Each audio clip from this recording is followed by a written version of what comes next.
Ballon d'or, ballon d'or, ballon d'or. Oui, oui, oui, oui, oui, un sujet sur le ballon d'or. J'avais déjà fait un sujet sur le ballon d'or. J'en ai fait plein de sujets sur le ballon d'or. J'ai fait plein de sujets sur le ballon d'or pour expliquer comment le truc de Rodri, ça ne servait à rien. Le truc de Vinicius et la chialerie qu'il y avait eu l'année passée m'agaçait. Aussi, j'ai fait ce sujet-là pour montrer que qui est-ce que vaut le ballon d'or au final dans l'histoire du foot. Bon, quelque chose qui est devenu trop, beaucoup plus important que parfois, parfois même les résultats collectifs. Oui, j'ai décidé, pour peut-être me choper des vues, de trucs, d'anticiper, puisqu'on est à la fin de la saison 2024-2025, d'anticiper un peu comment on appelle ça, les, les pronostics un peu pour le prochain Ballon d'Or 2024-2025 avant les autres, euh, sur les personnes qui peuvent avoir ce Ballon d'Or là. Moi, il y en a cinq candidats. Cinq candidats, les cinq candidats que vous voyez là. Ousmane Dembélé, Lautaro Martinez, Lamine Yamal, Kylian Mbappé et le dernier pour moi un peu Rafinha. Je crois que ces cinq joueurs, ceux qui ont montré plus ou moins de la constance au fil des matchs. Ce sont les joueurs qui ont montré aussi le plus de régularité, qui ont été performants sur le truc.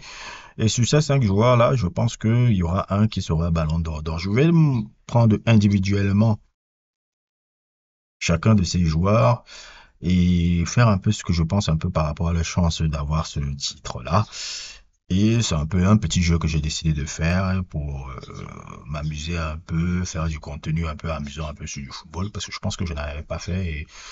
Et ça peut être marrant un peu de le faire. Bon, on va commencer par celui qui est un peu pour moi, le plus sous-coté de ces cinq nominés-là, c'est ça, Rafinha. Rafinha, c'est peut-être sa meilleure saison de l'histoire de sa carrière. Il a un parcours assez atypique un peu pour ce mec un peu que j'ai l'impression qu'il fait partie un peu de ce genre de joueur qui brille un peu dans le tard, qu'on n'avait pas vraiment prévu à ce qu'il soit à ce niveau-là. Et à l'âge de 28 ans, il commence à avoir une belle trajectoire de carrière cette année. Lui qui devait normalement même partir l'année passée au Barcelone, comme le dit cette interview, il devait aller dans un club en Arabie Saoudite qui lui payait le triple, le quadruple de ce qu'il avait. Et il a préféré rester tout parce que lui avec Xavi, ça s'entendait pas absolument forcément bien. Remise en question, quelqu'un qui est même passé par Rennes, il a bourlingué une histoire assez attachante un peu pour ce gars qui a l'air d'un homme très simple dans la vie. J'aime beaucoup un peu le profil un peu humain que je peux percevoir chez le gars, parce que oui, pour moi, ça compte aussi. Pour moi, on peut pas seulement s'arrêter à des footballeurs. Moi, quand je m'intéresse à un footballeur et quand je m'intéresse aux choses comme le voyez sur cette page, j'essaie toujours de m'intéresser à fond sur les gens. Et avec la chance qu'on a d'avoir Internet, nous pouvons faire un peu notre enquête un peu sur des personnages qu'on regarde de loin. Moi, un footballeur doit être plus intéressant que quelqu'un qui tape dans les pieds dans le ballon. Je veux connaître l'humain, je veux connaître tout. Je suis un homme curieux, je veux connaître les gens en profondeur. Je pense que c'est comme ça qu'il faut toujours faire et qu'il faut prendre un peu la peine de comprendre les gens en profondeur que de s'arrêter à des stéréotypes qu'on perçoit d'eux. Et Rafinha perçoit bien le fait qu'il ait la même copine à son époque de galère. Il y a des interviews qui sont souvent intéressantes. Cette année, c'est vraiment sa saison la plus pleine. Il est quelqu'un qui peut être très très bien au candidat au Ballon d'Or. Il a fait une saison très régulière. Il a été décisif dans des matchs de Ligue des Champions. Le truc, bon, le match contre l'Inter, ça a été un peu compliqué pour lui, mais c'est une très belle saison pour Rafinha. Il fait partie maintenant globalement des meilleurs joueurs du monde, tout qu'il a prouvé. De là à ce qu'il ait le Ballon d'Or, je pense que ce qui joue un peu en sa défaveur, c'est que il n'a pas la tête un peu du gars que les gars de Ballon d'Or aiment mettre. C'est-à-dire le Ballon d'Or, c'est aussi quelque chose de politique. C'est-à-dire que ce n'est pas juste des performances, c'est aussi le profil du joueur qu'on veut mettre en avant. Et malheureusement, Rafinha souffre un peu de ça. Même à l'équipe du Brésil, on le voit pas vraiment comme une superstar, mais c'est un immense joueur. Mais je pense que c'est celui que je pense que il a très peu de chances de le gagner, pas par rapport à ses performances sur le terrain, mais par rapport au profil pas trop star qu'il renvoie. Et tout. C'est un peu ça que je pourrais dire un peu sur le personnage. Et globalement, je ne le vois pas remporter ce ballon d'or là. Ça m'étonnerait et tout. Il mériterait, mais ça m'étonnerait qu'il le donne. Ce qui n'est pas dans le profil que les gars trucs. Après, on va aller maintenant vers Lautaro Martinez. Lautaro Martinez qui est pour moi le joueur le plus sous-coté de cette liste. J'ai l'impression que ce joueur-là est le joueur le plus sous-coté de ces 10 dernières années. Ce mec est un immense joueur de football. Quand tu regardes les matchs de l'Inter et les trucs, les performances qu'il fait, c'est un immense joueur de football. Il est malchanceux parce que je trouve que il n'a pas aussi la gueule de l'emploi. Il joue dans une équipe qui est sous-cotée comme l'Inter. Le coach Simone Inzaghi est sous-coté. L'équipe, elle est sous-cotée. Lui-même encore, il est sous-coté. En équipe d'Argentine, il a du mal même à jouer titulaire la plupart du temps parce qu'il y a les gars aiment la bouille de Alvarez. Mais c'est un immense joueur de football. C'est un immense joueur de football qui a fait une saison extraordinaire. Autant en championnat qu'en Ligue des Champions. L'Inter est en finale globalement grâce à lui. Même si certains matchs, un peu comme la demi-finale, il a un peu peiné un peu certains matchs. Mais Lautaro Martinez est vraiment la star de cette équipe, le capitaine emblématique de cette équipe d'Inter là. Il mériterait de gagner la Ligue des Champions, surtout si l'Inter gagne la 2. Il mériterait de gagner le Ballon d'Or. Mais je pense pas qu'il a la gueule de l'emploi aussi. Il souffre aussi du même problème de Rafinha. Et lui-même, c'est même encore pire que Rafinha. J'ai l'impression que lui, c'est vraiment encore un truc qui ne pourra pas l'aider dans la domination mondiale. Alors que s'il gagne championnat, Ligue des Champions, il a tout à fait le droit d'être parmi les nominés d'être ballon d'or lauréat de la saison 2024-2025. Mais ils vont pas. Le ballon d'or ne réfléchit pas comme ça. Le ballon d'or est très politique, ce qui n'est pas forcément une mauvaise chose. Hein. Moi, je vous dis, c'est vous qui aimez chialer sur les récompenses individuelles, mais je vous explique un peu comment ça passe. Allez expliquer à Deco, hein, ce qui lui est arrivé en 2004. Est-ce que vous pleurez sur Vinicius? C'est pas la première fois que ça arrive hein, dans le foot. Allez expliquer à Deco, allez expliquer à Litmanen ce qui les est arrivé. Hein. En 2004, Litmanen, Deco, il avait fait une saison extraordinaire. Hein. Il avait fait carrément le triplé avec le Porto. Et il était en finale de l'Euro 2004. C'est ce qu'on lui a dit. Va te faire foutre, on va donner à Shevchenko. Ouais, Shevchenko ça avait plus de la gueule que donner à Deco. Ouais, un peu. Souvent, ça joue comme ça. Hein, pourtant, parce que Shevchenko n'a gagné que le championnat. Il avait l'équipe du Milan, c'était bien parti, mais ils ont perdu en quart de finale dans un quart de finale légendaire contre le Deportivo La Corogne. Pour ceux qui se souviennent de ce match-là, où ils avaient gagné 4-1, après ils se sont fait revenir, tout ce quoi, 4-0, 5-4. Le match retour. Oh, allez regarder ce match. Le match retour de Deportivo La Corogne Milan, et le match de ce fabuleux joueur qui est Juan Valerón, l'un des joueurs les plus immensement sous-coté des années 2000. Rien à envier à Zidane, le mec. C'est l'un des plus beaux joueurs espagnols de cette époque-là. Oh, qu'est-ce qu'il était beau à avoir joué. Oh mon Dieu, quand tu me parles de... Oh, ça m'est revenu de... J'avais oublié même ce joueur-là. Valerón. Je vais vous faire un sujet, j'essaierai de vous faire un sujet sur ce... Oh, immense joueur de football. Oh, l'ère moderne même ne peut même plus produire un footballeur comme voilà. Valerón. Le match retour contre le Milan AC qu'il avait fait. Mon Dieu. Digne de la classe des plus grands des Zidane, des trucs, mais bon, il jouait au Deportivo, le gars n'était pas star. Les gens oubliaient même qui a été cet immense joueur-là. Bref, pour revenir à ma sujet, vous vous rappelez, bon, on avait donné à Shevchenko. Je pense que ça va arriver aussi Lautaro Martinez, même s'il gagne. On fait la douille. Et puis, on en vient à la star du football mondial depuis 2018, le Mobutu Sese Seko du football français, presque du football mondial, le Alain Delon, Alain Delon du football moderne, l'homme qui demande à ce qu'il ait un entretien présidentiel lorsqu'il revient en équipe de France, qu'on fait son retour en équipe de France il y a de cela quelques mois où il a littéralement demandé, où là, il a littéralement une, comment on appelle ça, une allocution présidentielle à TF1. Vous vous rappelez un peu comment c'était tout un tintamarre là. Bref, le Cristiano Ronaldo moderne, Kylian Mbappé, qui, comme d'habitude, va aussi être parmi les lauréats du truc après un début de saison poussif, là où tout le monde nous expliquait que Kylian Mbappé n'avait pas le niveau pour être au Real Madrid. Vous vous rappelez mes sujets qui sont sortis là en disant que les gens qui disent ça sont des purs imbéciles et n'ont rien compris au football. Et comme d'habitude, j'ai eu raison. En mars-avril, je disais, en mars-avril, vous allez voir ce que ce gars-là va vous donner. Et ça a été un peu le cas. On peut dire un peu que ça a été le cas. Sa première saison, il finit meilleur buteur du championnat. Alors, les gens m'ont expliqué que Kylian Mbappé a fait une saison ratée. Je ne sais pas pour vous ce que c'est une saison ratée alors que tu deviens meilleur buteur du championnat. Et 7 buts en Ligue des Champions. Et il est dans l'histoire du Real Madrid comme le meilleur, le premier, l'un des joueurs à être devenu le meilleur buteur en une saison du Real Madrid. Il a dépassé les records de Van Nistelrooy, de Cristiano Ronaldo et de Ivan Zamorano. Ça vous pose le bonhomme, mais moi, ça ne doit pas surprendre les gens. On voit la carrière du gars là depuis le début. Vous pensez vraiment qu'un mec qui a fait les performances qu'on a vues à 18 ans, à 22 ans, la finale de la Coupe du Monde, et autres, tout est un bidon. Les matchs de Ligue des Champions qu'il joue depuis l'âge de 18 ans. Vous avez oublié les matchs contre Manchester City, vous avez oublié les matchs contre Barcelone quand il est au PSG, le match contre Bayern. Vous avez oublié le match contre Dortmund, vous avez oublié tous ces matchs-là. Même l'année passée aussi, quand il était truc contre Barcelone aussi. Vous avez oublié tous ces matchs-là. Moi, j'oublie pas ça. J'oublie pas ça.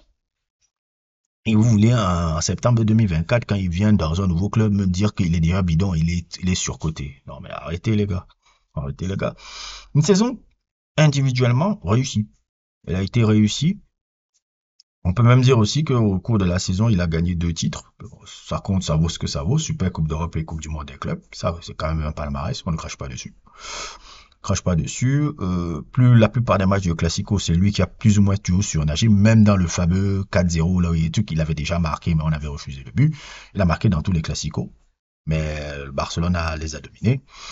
Je vois, comme je le dis toujours, qu'il y a un duel entre Lamine Yamal et Mbappé, parce que Lamine Yamal et Mbappé représentent un peu deux types de football. Deux types de football. Un peu comme le duel Messi et Cristiano Ronaldo. C'est-à-dire un qui rappelle un peu le football frisson, un qui est un peu le football individualiste. Ça, Lamine Yamal rappelle les champions du passé, là où le truc est beaucoup, même quand je voyais même le truc que Roten disait, il disait Lamine Yamal, la montée de Lamine Yamal le fait plaisir parce que ça lui rappelle que le football moderne peut encore produire des joueurs frissons comme ça. Mbappé n'est pas un joueur frisson. Mbappé est un incroyable athlète et tout, qui est performant, mais c'est pas un joueur frisson à la Lamine Yamal que dès qu'il touche le bâton, on se dit qu'il va avoir quelque chose. Mbappé, il va être performant, il va être au truc, et c'est un peu ça sur le personnage. Et je me dis aujourd'hui que il aurait pu ses chances d'avoir le ballon d'or. Je pense que cette année, non, non. Il aurait pu s'il y avait eu des résultats, comment dire, des résultats collectifs importants. S'ils avaient gagné le championnat, s'ils étaient en finale de Ligue des Champions, s'il y avait beaucoup ce match-là, il aurait pu avoir le ballon d'or cette année. Il aurait pu avoir le ballon d'or cette année. Ce ne sera pas encore cette année. Je sais que c'est une obsession dans sa vie de l'avoir. Il le dit depuis l'âge de 18 ans que c'est un objectif. Et je pense qu'il ne l'aura pas parce que il n'a pas gagné de titre convaincant cette année, malgré une saison sur le plan des stats et sur le plan individuel, quand même très très très très bonne pour une première saison dans un club comme le Real Madrid. C'est une incroyable saison, alors que ça n'avait pas forcément mal commencé. Ça dit un peu sur le mental du bonhomme. Chesney l'a même bien dit, il a dit Mbappé m'impressionne parce que même quand il est truc, c'est lui qui tient toujours la baraque, il parle même du match du dernier Classico qui s'est passé là où il a marqué un triplé. Le mental du gars est assez hors norme par rapport à tout ce qu'il a vécu. N'oubliez pas ce qu'il a vécu cette saison. C'était pas facile. Il a vécu des sacrées choses, hein, entre le fait que ça commence mal, les troubles en équipe de France, rappelez-vous le truc en Suède, et le fait que le coach, on dirait plus ou moins l'exclut, Deschamps l'exclut un peu de l'équipe de France par quelques trucs, il se remet la tête à l'endroit, il revient en janvier, commence à être performant contre Manchester City. Non, il y a beaucoup de choses qui montrent que le mental du gars là est un mental, c'est un champion. C'est un champion, c'est un champion. Moi, je reste convaincu, hein. Je le dis, hein, je le dis toujours, hein. Pour moi, j'ai toujours l'intime conviction que c'est le plus grand joueur français de tous les temps. Moi, j'ai toujours l'intime conviction. J'ai toujours l'intime conviction de ça. Par rapport à, tu là, vous m'avez dit les Platini ont eu 3 ballons d'or, les trucs. Et je suis fan de Platini, hein, beaucoup plus que Mbappé. Mais il y a quelque chose dans l'histoire de ce joueur-là qui est assez fascinante. L'histoire est particulière. Et j'aurais aimé même, que je l'ai répété dans plusieurs mes sujets, même si ça s'est fini mal avec le PSG, qui gagne la Ligue des Champions avec le PSG. Ça aurait été beaucoup plus grand dans son histoire que gagner une Ligue des Champions. Parce que gagner une Ligue des Champions avec le Real Madrid, ça ne vaut rien dans son histoire. Gagner une Ligue des Champions avec le PSG, ça c'est beaucoup plus puissant. C'est beaucoup plus puissant dans son histoire. Il a un peu, au début de sa carrière, une histoire très similaire à celle de Pelé. Pas forcément dans le thème de talent, mais quelqu'un qui a représenté un peu un outil de propagande un peu de son pays. Je pense que lui et Pelé, même, c'est pour ça qu'ils ont connecté ensemble. Mbappé était un peu ça, hein. Mbappé, pour un peu faire un peu de la digression, Mbappé et Pelé, ils ont beaucoup de similarités un peu dans leur histoire, hein. Quand tu regardes l'histoire de Pelé, tu te dis, ça ressemble beaucoup à l'histoire de Mbappé, parce que ce sont des jeunes joueurs qui ont brillé très tôt en Coupe du Monde, qui ont gagné une Coupe du Monde très jeune, qui sont devenus des icônes de leur pays très jeunes. Zidane n'est pas devenu une icône de son pays, de la France, très jeune. Platini non plus. Je ne parle pas sur Raymond Kopa. Ils ne sont pas devenus des icônes, ils sont devenus des icônes à 25, 26 ans. Lui, il était une icône à 18 ans déjà. C'était comme Pelé. Et pendant longtemps, il a été retenu dans son pays, en France, par le président qui envoyait, lui, une sorte d'image de la France. C'était l'outil de propagande de Macron. J'en ai toujours même encore plus ou moins haute et tout. Le fait qu'il soit un gars parisien, formé dans un centre de formation parisien Clairefontaine, qui joue à Paris, est le meilleur joueur, parmi les meilleurs joueurs du monde à Paris, capable de gagner la Ligue des Champions à Paris et gagne la Coupe du Monde. Il était un outil de propagande de ouf. De ouf. C'est pas pour rien que Macron était derrière lui comme ça. C'était un outil de propagande de ouf. Et c'est la même chose que Pelé a représenté à son époque pour le Brésil. Le Brésilien, le président brésilien de l'époque, le dictateur brésilien de l'époque disait, Pelé, c'est un trésor national, il ne sort pas. Il ne sort pas. Il n'est jamais sorti jusqu'à la fin de sa carrière, on va dire, au crépuscule de sa carrière, quand il a gagné sa 3e Coupe du Monde et qu'il a pu partir aux États-Unis. Mais quand les trucs de Real Madrid, Milan, sont venus, le président a dit, donnez-lui tout l'argent qu'il veut, il ne sort nulle part là. C'était ça qu'on voulait faire avec Mbappé. C'est ça que Macron voulait faire avec Mbappé. C'était ça. Il voulait même pas que Mbappé, la première fois qu'il ne part pas, il ne part pas. Non seulement pour l'histoire un peu que je vous avais expliqué là, sur le truc de la grossesse et autres et tout, là, mais aussi le président Macron a dit non, non, non, je veux qu'il reste.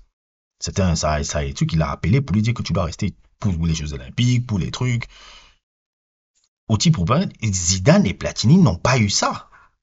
Ils n'ont pas eu ça sociologiquement. C'est ça que pour moi, je reprends souvent c'est un peu pour te répondre un peu à King Hagler un peu qui me dit, ouais, pourquoi tu mets tout Platini, Mbappé? J'ai dit que non, culturel, en termes d'impact, les Platini n'ont pas, ils ont été des icônes, mais ils n'ont pas été des outils politiques comme ce mec a été. Ça, moi, ça m'a fasciné. J'ai dit, non, mais c'est la première fois que je vois un joueur français devenir même un outil politique comme ça. Zidane n'a pas été un si grand outil politique comme ça. Mbappé, lui, il est. Et très jeune. Il n'a que 26, 27 ans. C'est à ces âges-là que tu voyais Zidane, Platini sortir. Les Platini, les Zidane, c'est des 25, 26 ans. Ils étaient des jeunes prometteurs. Surtout Platini, je sais que c'était un jeune prometteur, hein. Oui, le truc à Nancy. Oui, quand il est déjà. Le truc à champion de France. Mais vraiment, vraiment, vraiment, ça vient à 26 ans, 27 ans. 82, il en a 27, si je me trompe pas.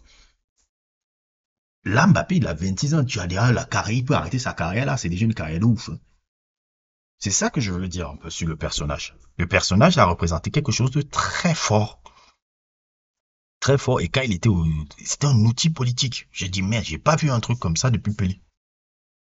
J'ai pas vu un truc comme ça pour Pelé. C'est pour ça que le personnage, je trouve le personnage très intéressant un peu dans son histoire. En tout cas, dans l'histoire du football français. C'est pour ça que je le mets plus grand que les autres. Parce que je dis non, ça n'a pas été comme ça avec les Zidane et les Platini. En tout cas, de ma perspective, hein. Mais il n'aura pas le ballon d'or cette année. Il n'aura pas, ballon d'or, tu ne l'auras pas. Tu ne l'auras pas. Et ton individualisme là, je suis bien content que tu ne l'aies pas encore. Parce que ton individualisme là aussi, c'est quelque chose d'agaçant. Je me dis que c'est bon que tu ne l'aies pas encore cette année, que tu ne l'aies pas. J'espère que ça pourra calmer un peu ces éléments d'individualisme. Mais bon, je pense que c'est sa mentalité. Et comme il suit son Dieu là, c'est cette mentalité à la con qu'ils ont là. Dans la plupart d'entre eux d'ailleurs même. Donc, voilà, je pense qu'il n'aura pas cette année. Et puis, vient les deux candidats les plus sérieux. Ousmane Dembélé et Lamine Yamal. Ousmane Dembélé, normalement, doit être Ballon d'Or cette année. Je veux même qu'il soit Ballon d'Or cette année. Pourquoi? Parce que Ousmane Dembélé a été très, très, très, non seulement performant, mais performant dans une équipe excessivement collective et une équipe qui a performé sur le plan collectif de manière extraordinaire comme le PSG a été cette année. Il a su se remettre en question. Il a remis sa carrière sur les rails. Lui qui était un peu une sorte de talent, pas gâché, mais talent un peu. Une sorte de, c'était mi-figue, mi-raisin. On se disait, bon, il a une belle carrière, mais le mec, on le voyait devenir plus fort. Et là, il est devenu parmi les meilleurs joueurs du monde, même top 3, hein, top 3 des meilleurs joueurs du monde actuellement. Et sa carrière montre que rien n'est jamais terminé. Et ça m'a fait mentir parce que tu me disais, Ousmane Dembélé, est-ce qu'il va devenir un grand joueur? Je t'aurais dit non. Le truc, et je trouvais aussi même dans ses interviews, la tête n'était pas intéressante. Je trouvais un peu le mec je trouvais un peu le mec un peu simplet. C'est ce qui m'a renvoyé. Mais quand je vois maintenant la maturité qu'il a pris, et surtout les éléments de sa vie personnelle, c'est ça qui est souvent très intéressant. Faut toujours regarder la vie personnelle des joueurs. Ça exprime un peu, ça explique un peu parfois comment ils sont sur le terrain, le fait qu'ils soient mariés, qu'il ait des enfants. Son mariage est très discret avec une femme un peu musulmane, un peu très truc. J'ai l'impression qu'il est truc là. C'est pour ça que souvent quand les gens me disent oui, la religion musulmane en France et autres, oui. Mais parfois, certaines personnes qui entrent en religion musulmane, oui, ça peut donner des fous furieux, mais ça peut donner aussi des gens qui ont une correction de vie un peu plus intéressante. Je préfère un mec que la religion là le permette d'avoir, comment on appelle ça, une certaine forme de décence un peu dans la vie, que le gars qui casse les routes, qui casse les voitures et qui fait un peu la caïra, mais le mec qui, par la religion, s'élève et autres et tout. Et j'ai l'impression que Ousmane Dembélé, c'est un peu ça. Et je vois là même ça dans ses interviews, hein, il devient plus intéressant, hein. Les interviews d'Ousmane Dembélé, la maturité, l'homme, il y a un homme, l'homme est un peu plus mature un peu qu'à une certaine époque. Et je trouve que c'est très bien. Je pense aussi qu'il a un autre type d'entourage aussi dans sa vie. Je pense que tous ces éléments font qu'il soit bon sur le terrain. J'aimerais qu'il gagne le ballon d'or. Ce serait un truc. J'aimerais qu'il gagne même le ballon d'or devant Mbappé. Je dois vous avouer que c'est quelque chose que j'aimerais voir. Je vous ai fait un sujet un peu sur ça dernièrement, comment je peux dire que ce genre de situation créerait des problèmes en équipe de France par rapport à l'ego de l'automobutu national. Euh, mais j'aimerais vraiment que Ousmane Dembélé gagne le ballon d'or devant Mbappé. Juste pour le pied de nez de ce que Mbappé peut représenter un peu pour le football moderne. Son individualisme là contre le côté collectif qu'Ousmane Dembélé a représenté pour le PSG dans lequel il est. Et que lui, il a amené le PSG à gagner la Ligue des Champions. Là, lui, il l'a pas eu. Ça peut être un peu un bon message pour le football. Je trouve. Personnellement. En tout cas, personnellement, de ma perspective. Mais, quand même ça, je me doute qu'il ne l'aura pas. Même s'il gagne. Même s'il gagne la Ligue des Champions, Et je ne pense pas qu'Ousmane Dembélé, on va le donner, le ballon d'or cette année. Malheureusement. Pourquoi? Il souffre du même problème que Rafinha et Lautaro Martinez. Il ne fait pas assez star. Il ne fait pas assez star pour les autres, pour le public. Et ça compte sur les lauréats du ballon d'or. Par contre, Lamine Yamal, qui est peut-être parmi les meilleurs joueurs du monde, certains disent même que c'est le meilleur joueur du monde actuellement, à 17 ans. Je crois que c'est la première fois que je vois ça. Dans l'histoire du foot, j'ai jamais vu ça, hein. Ce que Lamine Yamal là, je vois là, j'ai jamais vu ça dans l'histoire du foot. Je pense avoir vu l'histoire du foot.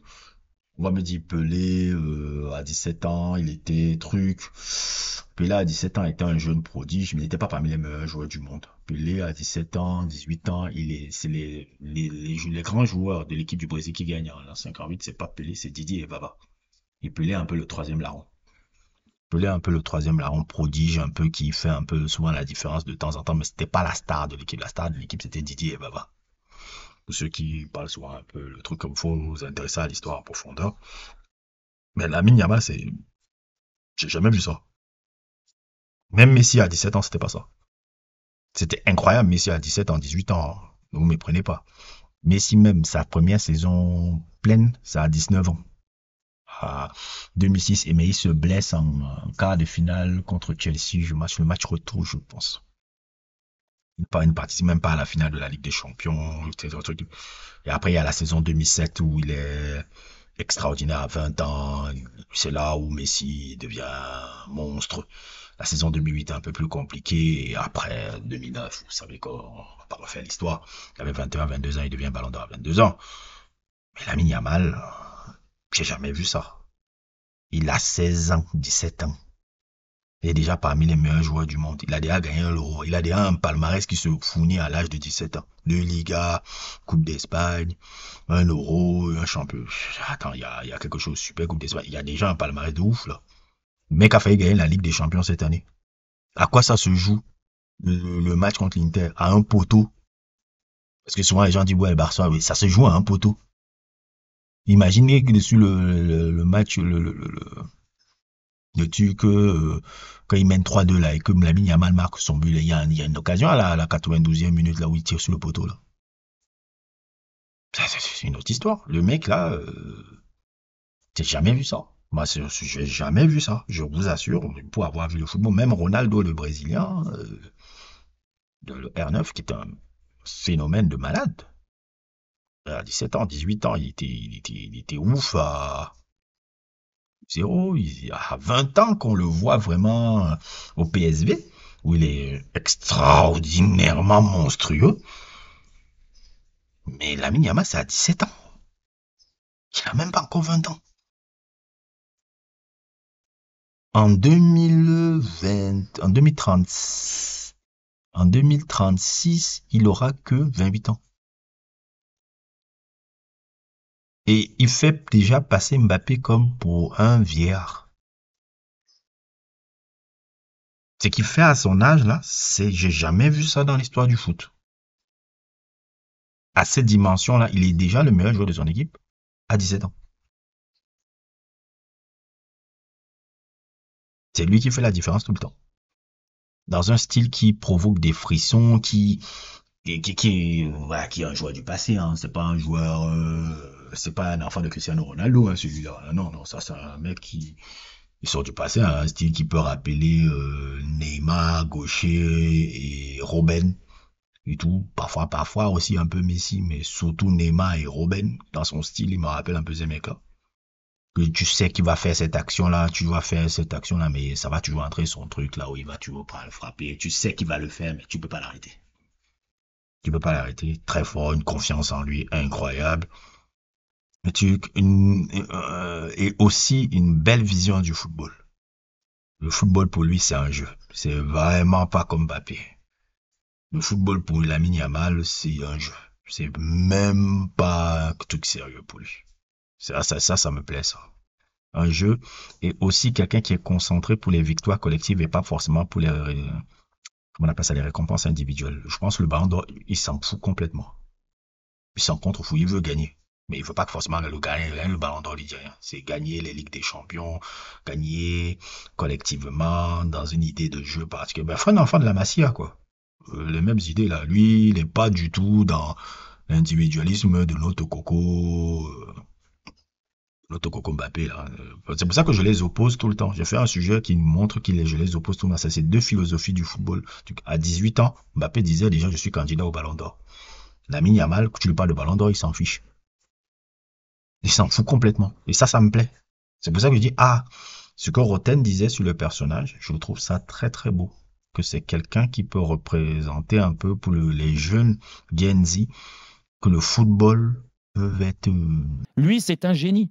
Et lui, grâce à lui, je dis, hein, il ne faut pas avoir peur des mots, grâce à ce genre de joueur, eh ben, on a la garantie que les nouvelles générations seront encore passionnées de foot. Comme nous, on l'a été. Et l'ancienne génération. Que le dieu du football t'entende quand même. J'espère. Non, mais je sais pas. Je sais pas si toi, Jean-Michel, tu penses ça, qui n'est pas de la même génération que moi, bien sûr, plus la génération de mon père. Mais je trouve que c'est ce genre de joueur qui te permet de t'identifier, d'être passionné, d'être amoureux du football. Le football frisson, ça peut être bon. Il rappelle le football. Moi, je croyais que le football frisson était mort. Hein. Quand je voyais Erling Haaland, Mbappé, Vinicius, je disais, le football frisson. Il n'y avait qu'Anthony, par exemple. Et d'ailleurs, même, je vais faire aussi un petit sujet par rapport à ça sur Anthony. Lamine Yamal, je pense qu'ils vont lui donner le ballon d'or. Juste pour l'image du football qu'il représente maintenant. C'est ce que je pense que les journalistes veulent voir, les journalistes veulent trucs, je pense qu'ils vont lui donner. Même si le PSG gagne la Ligue des Champions, même si le truc, je pense que pour marquer le coup, pour montrer le truc, et s'il gagne le ballon d'or, automatiquement, il lène le nouveau visage du football mondial. Mbappé ne le sera plus. Le moment où on donne le ballon d'or à Lamine Yamal, Mbappé ne devient plus l'image du football mondial. L'image du football mondial. Parce que depuis... on va dire depuis 90, 2019, 2020, l'image du football mondial, c'est Mbappé. Ça s'est renforcé encore avec la finale 2022. Mais cette année, si on donne le ballon d'or à Lamine Yamal, et on ajoute un peu avec une performance en Coupe du Monde, pour moi, dès le ballon d'or de Lamine Yamal, ça se voit déjà. Je vois les mêmes sur Lamine Yamal, je vois les trucs sur Lamine Yamal. On nous rebarbare, on nous emmerde avec son histoire, ouais, Messi qui lui donnait le bain. Bon, on essaie de créer une narrative. Parce que le personnage n'est pas, je dois vous avouer, le personnage, encore Lamine Yamal en lui-même, n'est pas encore intéressant. C'est-à-dire que le footballeur est brillant, mais pour moi, c'est pas encore, je peux pas faire un sujet sur Lamine Yamal encore pour l'instant. Déjà, c'est très tôt. 2, le personnage n'est pas encore passionnant, je trouve. Son histoire n'est pas encore passionnante, je trouve. Son histoire personnelle est assez banale encore pour moi, je trouve. Il est encore jeune, il a 17 ans. Là, la vie est devant lui et plein de choses à vivre, un peu qui peut rendre son histoire un peu passionnante. Mais pour l'instant, c'est très banal. C'est juste un joueur excessivement talentueux et brillant pour son âge qui surclasse les générations. Ce qui est exceptionnel, mais pour moi, qui est aussi banal, parce que moi, le foot, je le regarde pas juste sur les performances sur le terrain, je regarde aussi sur l'histoire que tu racontes. Et pour l'instant, pour moi, l'histoire de Lamine Yamal, ça me botte pas plus que ça. Ça me botte pas plus que ça. Ça me fait pas vibrer vraiment encore. C'est pour ça que vous me voyez faire très peu de sujets sur lui. Parce qu'il est bon sur le terrain, il est incroyable, il est un truc. Mais à part ça, on peut dire quoi d'autre? Et moi, je m'arrête pas sur un sportif juste parce qu'il est bon sur le terrain. Il doit avoir une histoire humaine qui est très importante. Vous avez remarqué que c'est pas les performances du terrain que je tue. C'est l'histoire humaine, qu'est-ce que ça raconte, qu'est-ce que ça peut raconter un peu sur le football d'aujourd'hui, qu'est-ce que son histoire raconte un peu sur un certain type de parcours. C'est ça qui est intéressant dans le sport. C'est pas seulement, ouais, il a marqué 5 buts, il a marqué 10 buts, il a fait ce crochet-là, l'ami Yamal est fort, bah ça, là. C'est ce que vous faites là. Non, c'est pas ça. Qu'est-ce que vous racontez Yamal? Yamal, c'est pas encore intéressant encore pour faire un sujet sur lui, c'est très tôt. C'est très tôt. C'est pour ça que je fais très peu de bavardage encore sur lui. Là, c'est pour juste le truc du ballon d'or. Je pense qu'on va lui donner. Mais je pense que c'est une bonne image pour le football d'avoir un gars comme ça.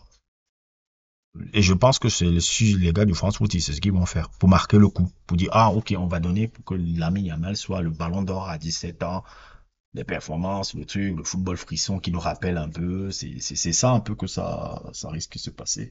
Et ce serait un peu triste pour Dembélé, ce serait un peu chiant pour lui.